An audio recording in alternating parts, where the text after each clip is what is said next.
Everyone once again welcome back to my channel. कैसे हैं आप सब? आई होप आप सब ठीक होंगे। आज मैं करने जा रही हूँ गुलदाउदी की रिपोर्टिंग और मैं आपको बताऊंगी अभी आप गुलदाउदी की केयर कैसे कर सकते हैं। अभी चल रहा है सितंबर का महीना। सितंबर के महीने में आप अपनी गुलदाउदी की कैसे केयर कर सकते हैं जिससे दिसंबर आने या नवंबर आने तक इसमें अच्छी फ्लावरिंग हो जाए। यही मैं आज आपको बताऊँगी और मैं क्या क्या चीज़ों को फॉलो करती हूँ जिनसे मेरे गुलदाउदी में विंटर के टाइम पर अच्छी फ्लावरिंग होती है। तो अब मैं इनकी करने वाली हूँ रिपोर्टिंग। और देखिए सारी पत्तियाँ इनकी ब्राउन हो गई है एकदम, क्योंकि जो हमारी मिट्टी होती है, मिट्टी में जितने भी पोषक तत्व हो गए हैं सारे पौधे ने ले लिए हैं। 4 साल से ये एक ही मिट्टी में लगे हुए हैं और फर्टिलाइज़र भी मैंने नहीं डाल पाई थी किसी रीज़न से, पिछले बार भी, पिछले वाले विंटर में भी। तो अब मैं इन्हें सोच रही हूँ कि मैं इन्हें नए सॉइल में ही रिपोर्ट कर दूँ। और देखिए सारी पत्तियाँ इनकी ख़राब हो चुकी है, बहुत सारी पत्तियां इसकी ख़राब हो गई हैं और मिट्टी में भी अब कुछ भी पोषक तत्व बिल्कुल बचे नहीं है जिससे ये अभी अच्छी फ्लावरिंग हो, क्योंकि मिट्टी में पहले से ही पोषक तत्व रहते हैं, फास्फोरस, नाइट्रोजन, पोटेशियम। अब पौधे ने मेरे सारा मतलब ले लिया है, इतने टाइम से ये इसमें लगे हुए थे। और देखिए रूट बाउंड भी हो गई है, इसमें पूरी जड़ें बाहर सारी बद गई है आपस में, देख सकते हैं आप। इस वजह से भी इसे रिपोर्टिंग करना बहुत ज़्यादा ज़रूरी हो जाता है। अगर आपका पौधा 1 साल या 2 साल पुराना है, एक ही मिट्टी में लगा है, तो आप उसमें ऊपर से ही कुछ फर्टिलाइज़र डाल सकते हैं उसकी सॉइल को रिच बनाने के लिए। आप उसमें NPK या पोटास वगैरह डाल सकते हैं ऊपर से उसकी गुड़ाई करके। अगर आपका भी पौधा मेरे पौधे जितना पुराना है तो और आपके पास सॉइल है तो आप मिट्टी ही उसकी चेंज कर दीजिए और मिट्टी में आपको ज़्यादा कुछ डालने की ज़रूरत नहीं है। मैंने इसमें वर्मी कंपोस्ट डाला है जो मैंने घर पे ही बनाया था, और आप इसमें कावडंग वगैरह भी डाल सकते हैं। थोड़ा थोड़ा वर्मी कंपोस्ट और कावडंग इसमें मिक्स करके डाल दीजिए। और अगर आप नए सॉइल में इसे रिपोर्ट कर रहे हैं तब तो आपको ज़्यादा कुछ डालने की ज़रूरत नहीं है, क्योंकि ज़्यादा फर्टिलाइज़र डालने से भी हमारी जो सॉइल होती है पॉल्यूशन हो जाता है सॉइल में भी। तो इसीलिए अगर जब आपकी नई मिट्टी है तो आप उसमें ज़्यादा फर्टिलाइज़र मत डालिए, बहुत कम फर्टिलाइज़र में भी वो अच्छी फ्लावरिंग करेगा, क्योंकि अभी नई मिट्टी है तो उसमें बहुत सारे पोषक तत्व पहले से ही मौजूद हैं। और ये देखिए मैंने कर दिया है इसे रिपोर्ट। जितनी भी मेरी गुलदाउदी है मैं इसे ऐसे रिपोर्ट कर दूंगी। मेरे पास सारे ही कलर में गुलदाउदी है और गुलदाउदी मुझे बहुत अच्छा लगता है। 1 महीने तक लगभग आपके गार्डन में ये खिला रहता है विंटर के टाइम पे। और सारे अलग अलग कलर में अगर आपके पास हो तो और भी प्यारा लगता है। और मैं रिपोर्टिंग करके इसमें अलग अलग गुलदाउदी ऐसे मिक्स करके लगा रही हूँ जिससे हर गमले में अलग अलग फ्लावर ब्लूम हो। और ये मिट्टी मेरी काफ़ी पुरानी हो गई थी और इसमें काई भी लग गई थी और अब अच्छे से पौधे में जो सॉइल है उसमें भी सारा न्यूट्रिएंट्स ख़त्म हो गया था, तो इसीलिए मैंने इसकी सॉइल चेंज करी। आप चाहें तो इसमें अभी खाद वगैरह दे सकते हैं, आप इसमें कावडंग डाल सकते हैं। मैं इसमें कावडंग ही ज़्यादा डालती थी और आप वर्मी कंपोस्ट इसमें डाल सकते हैं, उससे भी बहुत अच्छी फ्लावरिंग होगी। अगर आपके पास इनमें से कुछ भी चीज़ें हैं तो आप इन्हें डाल सकते हैं, या तो आप इसे नई मिट्टी में रिपोर्ट कर सकते हैं। और देखिए मैंने इसे रिपोर्ट कर दिया है। रिपोर्ट करने के बाद अब ये बहुत अच्छा लग रहा है और इसमें से जितनी भी सूखी सूखी आपकी पत्तियां हैं उन्हें आप हटा दीजिए, जिससे नई नई पत्तियां आएंगी और इसमें नई नई कली खिलेंगी और ये फ्लावरिंग होगी इसकी दिसंबर नवंबर के टाइम पे। क्योंकि मैं इन्हें काफ़ी लेट रिपोर्ट करी, कुछ तो मेरे जो प्लांट्स हैं वो काफ़ी मतलब सही हैं, उनको मुझे रिपोर्ट करने की ज़रूरत नहीं है, बस मैं उनमें ऊपर से ही खाद डाल दे रही हूँ। ये देखिए ये पूरा ही गमला बहुत इसके बुरे हाल हुए हैं। इसी में ही कॉक्सकॉम्ब भी उगा है और साथ में ये गुलदाउदी भी है। और देखिए सॉइल इतनी ज़्यादा इसके रूट बाउंड भी हो गई है और सॉइल में बिल्कुल भी जान नहीं बची है इसकी। रिपोर्टिंग मिक्सचर के लिए आपको 50% गार्डन सॉइल, 10% कावडंग, गोबर की सड़ी हुई जो खाद होती है, और साथ में वर्मी कंपोस्ट आप 10% वो भी ले सकते हैं। और इन सबको मिक्स करके आप अपनी सॉइल तैयार करके इसमें मैं अलग अलग गुलदाउदी लगा रही हूँ, जिससे सर्दी में अलग अलग एक ही गमले में अलग अलग फूल खिलेंगे। मिक्स करके मैं इसमें लगा रही हूँ जिससे बहुत सुंदर लगता है सर्दी में ये खिलने के बाद। और अभी आप देख सकते हैं ये छोटे छोटे ही सैपलिंग आपको दिख रही होगी। अब मैंने इसकी सॉइल चेंज कर दी है तो इनकी ग्रोथ बहुत ज़्यादा जल्दी होगी और मैंने इसमें फर्टिलाइज़र वगैरह डाल दिया है, कावडंग वगैरह, जिससे इनकी ग्रोथ बहुत ज़्यादा जल्दी होगी।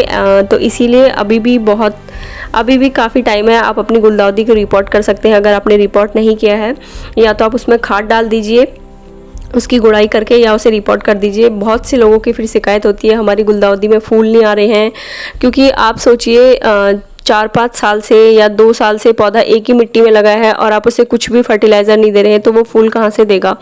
और ये देखिए पूरा इसमें रूट बाउंड हो चुका है और सारे ही गुलदाउदी 10 इंच के पॉट में मैंने लगाई हुई है। और ये जितनी भी सॉइल निकल रही है इस सॉइल को भी आप दोबारा से इसे रिच बना के इसमें फर्टिलाइज़र वगैरह डाल के, काऊ डंग डाल के, वर्मी कंपोस्ट डाल के इसे सुखा के दोबारा से इसे यूज़ कर सकते हैं। मेरे पास अभी सॉइल थी तो मैं इसे ऐसे ही लगा रही हूँ। इस सॉइल को फिर से मैं आपको फिर बताऊँगी कैसे आप इसे दोबारा यूज़ कर सकते हैं, जो मैंने अपने पॉट से निकाली है। और मैं अपनी गुलदाउदी को, वैसे तो आप गुलदाउदी को अभी कटिंग से भी ग्रो कर सकते हैं, बट मैं भी रिस्क नहीं लेना चाहती क्योंकि मेरी गुलदाउदी अच्छी खासी हो रही है, तो सीधा मैं इसे रूट से ही लगा दे रही हूँ और मिक्स करके अलग अलग मैंने इसे लगाया है। आप चाहें तो थोड़ी थोड़ी दूरी पे भी इसे लगा सकते हैं। मैं ऐसे लगा दे रही हूँ। बहुत अच्छी ऐसे भी फ्लावरिंग हो जाती है मेरी गुलदाउदी में। बहुत सिंपल है इन्हें रिपोर्ट करना। रिपोर्ट अगर आप नहीं करना चाहते तो आप थोड़ा बहुत इनमें खाद डाल दीजिए और इसमें से जितनी भी सूखी पत्तियाँ हैं उन्हें हटा दीजिए और इसकी गुड़ाई कर दीजिए, जिससे आपकी विंटर में बहुत अच्छी फ्लावरिंग हो जाएगी। आपको ज़्यादा इसमें एफर्ट्स डालने की ज़रूरत नहीं है और गुलदाउदी 1 महीने तक खिली रहती है आपके गार्डन में। बहुत सुंदर लगती है ये खिली हुई और इसमें से बहुत अच्छी फ्रेगरेंस आती है। इसके फूलों का कपड़ों में कलर वगैरह भी होता है। मुझे गुलदाउदी का फूल बहुत ज़्यादा पसंद है। विंटर में गुलदाउदी और मुर्गा, जिसे कॉक्सकॉम बोलते हैं, वो मेरा फेवरेट प्लांट है। और मेरी गुलदाउदी हो चुकी है रिपोर्ट। आप चाहें तो गुलदाउदी की कटिंग भी ग्रो करके अलग अलग पॉट में लगा सकते हैं, बट मेरे पास अभी पॉट भी नहीं है और इसीलिए मैं इसकी कटिंग नहीं लगा रही हूँ। और आप इन्हें जैसे मैं बहुत सारी एक साथ लगा दे रही हूँ, आप इन्हें सेपरेट करके अलग पॉट में अलग अलग लगा सकते हैं, जिससे आपकी बहुत सारे गुलदाउदी के पॉट तैयार हो जाएंगे। बट मेरे पास गुलदाउदी बहुत ज़्यादा है और अभी मेरे पास पॉट भी नहीं है, तो मैं सारे एक साथ लगा ले रही हूँ। आप इन्हें अलग करके लगा सकते हैं। सिंगल इसका प्लांट भी लगा सकते हैं। एक पौधा लगाने के बाद आपका गुलदाउदी पूरा पॉट भर जाएगा उसका धीरे धीरे। और मैंने लगा दिए हैं सारे एक साथ। अगर आप इन्हें सेपरेट करके अलग अलग पॉट में लगाते हैं सिंगल पौधा भी, तो आपका गुलदाउदी का पूरा गमला फिर भी भर जाएगा अगर आप सिंगल इसका एक पौधा भी लगाते हैं। मैं जैसे पूरे लगा रही हूँ एक साथ, क्योंकि मेरे पास बहुत सारी गुलदाउदी है और अभी गमले भी नहीं हैं। और ये देखिए कितनी बुरी तरीके से पूरा रूट बाउंड हुआ है। साथ में इसमें कॉक्सकॉम और सदाबहार बहुत सारे प्लांट हैं। मैंने कर दिए हैं सारी गुलदाउदी अपनी रिपोर्ट। और अगर आपकी सॉइल अच्छी होगी तो आपके पौधे और फूल बहुत अच्छे खिलेंगे, पौधा भी बहुत अच्छी तरह से ग्रोथ करेगा। और ये देखिए पूरी इसकी रूट बाउंड हुई है, इतनी बड़ी बड़ी इसकी जड़ें, आधी नीचे से पूरी सड़ भी गई है।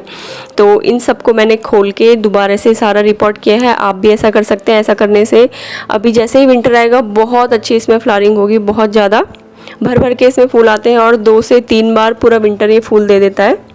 रिपोर्टिंग करने के बाद मिट्टी को आप अच्छे से दबा लीजिए, जिससे पौधा अच्छे से सेट हो जाएगा। और कुछ आपके पॉट्स ऐसे भी होंगे जिसमें मिट्टी पुरानी नहीं है, तो आप उसमें थोड़ा सा गुड़ाई करके उसके ऊपर से जो उसकी मिट्टी है थोड़ा सा मिट्टी हटा के फिर उसमें खाद डाल सकते हैं। और खाद के लिए मैंने जैसे कि आपको बताया, गाय के गोबर वाली जो सड़ी हुई खाद होती है आप उसका प्रयोग कर सकते हैं और वो उससे भी बहुत अच्छे इसमें फूल आ जाएंगे। अगर आपके पास कुछ भी नहीं है तो आप उसे ही डाल लीजिए सर्दी में फूल के लिए, पर कुछ ना कुछ आप उसे दीजिए। अगर सिर्फ वो मिट्टी में लगा है और काफ़ी सालों से लगा है, आप फिर भी ऐसा सोच रहे हैं इसमें फूल नहीं आ रहा है, तो फूल ना आने का रीज़न सिर्फ यही है क्योंकि उसमें पोषक तत्व ख़त्म हो चुके हैं और उसमें अब फर्टिलाइज़र की ज़रूरत है। जैसे हमें खाने की ज़रूरत होती है और जब हम बीमार पड़ते हैं हमें मेडिसिन की ज़रूरत होती है, वैसे ही हमारे प्लांट्स भी हैं, तो उन्हें भी आपको ऐसे ही केयर करनी पड़ती है।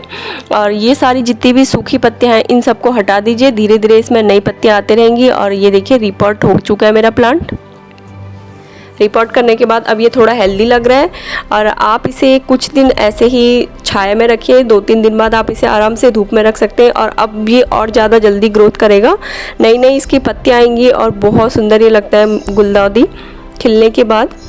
आप चाहें तो इसमें स्टिक भी लगा सकते हैं। स्टिक लगाने से पौधा, क्योंकि बाद में जब इसमें फ्लावरिंग होती है तो इसके फूल ओवरलोड हो जाते हैं, पूरे बहुत बड़े बड़े फूल खिलते हैं। आप चाहें तो स्टिक से इसको सपोर्ट दे सकते हैं। इसके बीच में ऐसे कोई लकड़ी की स्टिक बांध के इसे सपोर्ट दे सकते हैं। और देखिए मेरा पूरा टेरेस यहाँ पे बिखरा पड़ा हुआ है और सारी गुलदाउदी रिपोर्ट हो चुकी है। अब मैं इन्हें कुछ दिन शेड में रख दूँगी, उसके बाद मैं इन्हें धूप में रख दूँगी। और ये है सर्दियों की गुलदाउदी रेडी फूल देने के लिए। और मेरे जितने भी आप पॉट देख रहे हैं ये 10 इंच या 12 इंच के हैं। गुलदाउदी के लिए आपको बहुत बड़े पॉट की भी ज़रूरत नहीं होती है, आप छोटे से छोटे गमले में भी लगा सकते हैं। कॉक्सकॉम भी मैंने रिपोर्ट कर दिया है, ये भी मुझे बहुत ज़्यादा सुंदर लगता है, विंटर का बहुत सुंदर पौधा है। और ये देखिए सारी गुलदाउदी हो चुकी है रेडी। और कुछ दिन बाद अभी मैंने रिपोर्ट किया है इन्हें, जब ये थोड़ा ठीक हो जाएंगे, अच्छे से ये खड़े हो जाएंगे, उसके बाद मैं इन्हें पिंच कर दूंगी। पिंच करने के बाद इनके सारे और भी ज़्यादा आपका पौधा घना होगा। जैसे ही आप इनकी पिंचिंग करेंगे, ऊपर से आपको इनके टिप्स को तोड़ देना है, वो भी मैं आपको बता दूंगी। और उसके बाद आपका पौधा बहुत घना होगा और उसमें खूब सारे फूल आएंगे। और इसके फूल 1 महीने तक लगभग आपके गार्डन में खिले रहते हैं।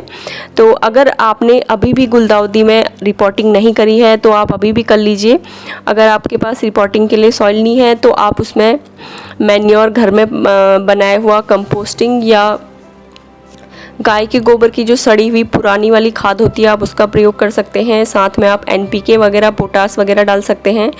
ये सारी चीज़ें सॉइल में इसीलिए डाली जाती हैं, सॉइल को रिच करने के लिए डाली जाती है। अगर आपके सॉइल में पोषक तत्वों की कमी होगी है, इसीलिए डाली जाती है। ये सारी सॉइल में डालने के बाद आपका पौधा बहुत अच्छा हो जाता है। और ये देखिए मैंने स्टैंड में भी सारे अपने पॉट लगा दिए हैं ऐसे ही गुलदाउदी। और जब ये खिल जाएगी उसका भी मैं आपको पूरा दिखाऊंगी वीडियो। और कुछ दिनों बाद जब मेरा पौधा थोड़ा और ज़्यादा बड़ा हो जाएगा, फिर मैं इसमें स्टिक लगाऊंगी और साथ साथ मैं आपको बताऊंगी आप गुलदाउदी में कैसे पिंचिंग कर सकते हैं। पिंचिंग करने के बाद आपका पौधा घना हो जाएगा और भी ज़्यादा फिर इसमें फूल आएंगे। और सारे मेरे पॉट देखिए 10-10 इंच के, और इन्हें मैंने स्टैंड में भी रख दिया है। ये स्टैंड मैंने मीशो से बाय किए हैं, इसका मैंने कल वीडियो भी डाला हुआ है, आप चाहें तो उसे देख सकते हैं। और आप अगर चैनल पर नए हैं तो आप चैनल को सब्सक्राइब कर सकते हैं, आप वीडियो को लाइक कर सकते हैं। वीडियो लाइक करने से मुझे मोटिवेशन मिलेगा। और आप चाहें तो वीडियो को शेयर भी कर सकते हैं, क्योंकि बहुत से लोग होते हैं वो प्लांट्स लगाते हैं और वो केयर नहीं कर पाते। तो फिर मिलूँगी किसी और वीडियो के साथ। Thanks for watching, bye.